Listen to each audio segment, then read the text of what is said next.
Hey guys, welcome back to the Bass Blitz YouTube channel, and today I'm going to be reacting to some fishing tips that were posted here on YouTube. So here we go with the first one. How do you Texas rig? This is, in my opinion, the most versatile way to rig a lure. It's weightless, it's weedless, and you can do just about anything. From a minnow to a curly tail, which is what we're going to be using today. Look at that action in the tail. Best way to work it, in my opinion, is to make a long cast and let it fall, then reel super slowly. Like as slow as you can reel, then even slower than that. Surprise, surprise, we caught a chain pickerel. Now, traditional Texas rigs are weighted, but weightless is gas too. Feed the barb of the EWG hook through one end of the lure, exit through the side, and feed it up to the eye. Rotate the lure 180 degrees so it's resting on top of that flat part. Then reinsert the barb straight through the lure end to end like this, and then re-embed the barb into the lure so you have a weedless presentation. And boom, fish catcher. How do you Texas rig? This is, in my opinion, That was interesting. I personally do not like weightless Texas rigging. I don't really even like Texas rigging with like curly tail grubs. I mean, I could see where it would come in, but I think I would only use that for crappie. So that would be one that, no offense to, I think, whoever made this video, but I, I personally would not use that one. And here we go with the second one. To anyone brand new to fishing and unsure of where to start, here are my top 3 tips. And stick around for the last one because it's the most important in my opinion. Tip number 1, downsize your lures. Lots of these popular commercial lures are generally too big for your average fish in that small pond down the street. Now, I've had my fair share of dinks on big lures, but you'll for sure increase your chances if you just use something smaller and subtler. Tip number 2, cover water. Unless you're fishing a river in which fish are constantly passing through like a highway, I would change spots if you don't have anything in 20 minutes of casting. Yes, there could be a stubborn fish just waiting for the right presentation to bite, but in my experience, it's much more valuable to change spots. Tip number 3, which is the most important one in my opinion, don't be afraid to ask for help. Your goal is to catch fish, not save face. So if you're not catching and the guy next to you is, ask them if they can help you out. You'd be surprised at how nice people are sometimes, and if you're lucky, they might even share with you what they're using. Drop a follow if you want to see more videos like this. Alright, so that one, they had some pretty good tips. Oftentimes the case if fish aren't biting your lure, you should downsize your lure and stuff. That's a good tip that I'm not sure if I've shared on this channel, but oftentimes if fish aren't biting, you might have to downsize your lure.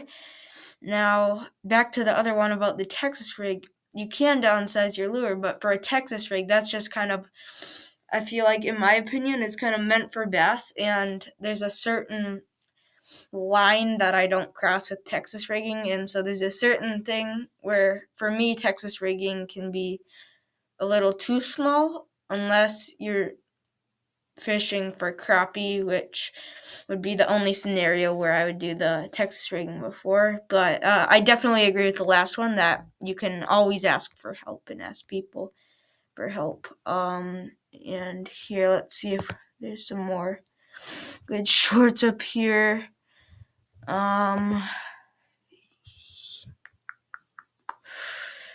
Let's see how to catch trout on spinners. Today I'm going to talk about fishing spinners for trout. They're a great alternative to fly fishing and they can be very successful. Using 4 or 6 pound monofilament, you're going to want to attach your swivel to about a foot leader and then tie that leader to a barrel swivel. This will really help keep line twists out of your line. So I'm just going to stop this right here. A big thing that I've heard is that you have to tie it to a leader. You guys do not have to tie your spinners to a leader. You guys can just use, like you said, a 4 to 6 pound mono, or I sometimes even like to use fluorocarbon just because it sinks instead of floating.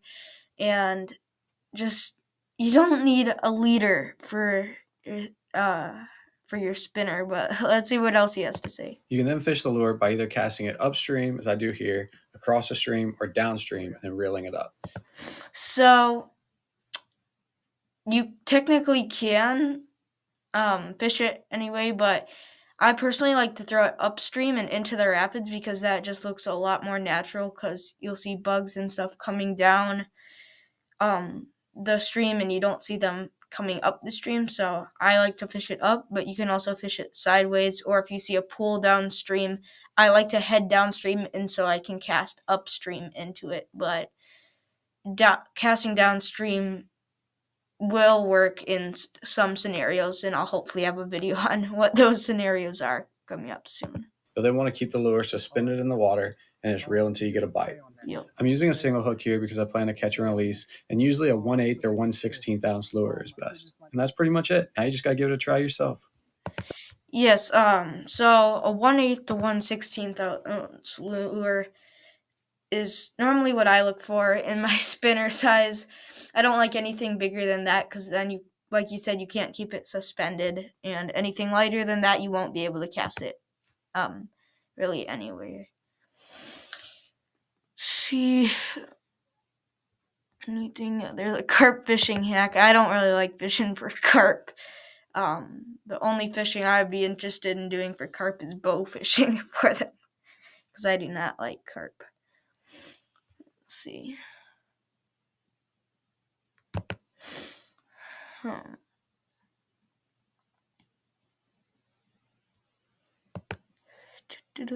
Top 5 baits. Let's see this one.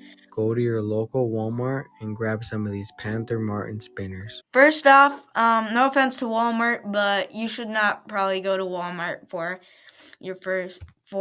the top 5 baits and lures for trout fishing. Well, there are some good things there. It's generally not your widest selection of stuff, so just go to your local tackle shop to support them. While it might be a little bit more expensive than your local Walmart, they'll have some worthwhile advice there for you instead of going to Walmart and getting this where they won't have as wide of a selection. Grabs. So yes, the Panther Martins are good, but not in big rivers. I feel like they're only really good in like the tiny rivers and stuff, in mountain streams and stuff like that. Rooster tails and grab some Rooster tails, I like using those. You can use them at lakes and stuff. So I'd agree with that one. power bait. Power bait, I haven't really had much experience with that, but I should try it out sometime, see what I think about it, because that sounds like an interesting thing, but I normally like using spinners and fly fishing instead of power bait. I like the corn flavor. Grab some of these Atomic Teaser tube jigs. So I'm not sure if I would agree with that one. Jigs can be useful, but I just don't think that generally I think trout normally like moving baits and stuff, and you can fish jigs while moving, but I just don't love fishing jigs for trout, so I wouldn't. And last, get some of these trout cream worms for $1.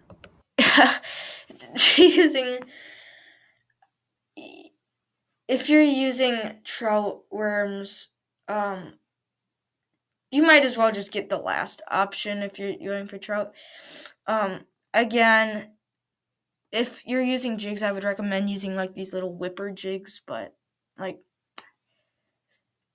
you don't have to have a wide selection of trout worms. And if you do, I would recommend just like 1 or 2 different types, or you can maybe get a few more. I would agree, however, that if you're hooking them, these ball head jigs, And get some 1/32 ounce Work ball really- head jigs to combine them with. Go to your local Walmart. All right, let's see. Let's see this one. Last one here. Fishing tutorial for people that have no idea how to fish. I got you. If you're brand new to fishing, the first thing you're going to need is a rod and reel. Now, the main specs you should look for in a rod are as follows. Length. For your average Joe, a 7-foot rod is a good place to start. I use a 7.5 foot, but it's personal preference. For trout, I would normally start by recommending like a 6-foot rod. 7.5. That for me seems a little bit long, unless you're going for like big trout where you need a long rod for long casting. I would recommend shorter. Like for one of my first trout rods, I got a 5-foot rod. That was an ultralight rod, and that's perfect for like the little streams and stuff. But if you're going for big lakes and big trout, then you can maybe go with a bigger rod. Generally, a longer rod means further casting distance. Girth, power. Rods come in different strengths, ultralight all the way to extra heavy. So for trout, I would recommend the ultralight, light, and maybe on certain scenarios go for medium light. This refers to how stiff the rod is. Generally speaking, lighter rods have a more sensitive tip, which allow you to detect bites better and cast smaller lures. However, the downside is that it is weaker at handling larger fish and is more susceptible to breaking. Heavier rods have Well, not necessarily, because if you have like the ugly stick rods are made with they are super super durable, and so that was what I got for my first rod. And you could literally when I was fighting fish, it would bend down a lot, but it has a super strong backbone, and it would literally almost bend down all the way around, and it was not breaking. have more pinning power for the fish. And it's perfect if you fish near structure or dock pilings and can't afford to let the fish take line. For someone just starting off, medium is a great place to start. Then there's action, but that's not super critical for someone just starting off. I would not recommend starting with a medium rod, unless, again, you're fishing for very big trout. This information can be found on the side of your rod, so head to your local tackle store, Walmart or Bass Pro, and start looking around. Fishing tutorial. I did not really like that video. But yeah, if you guys like the video, please like and subscribe if you want more content like this. And yeah, I'll see you guys in the next one.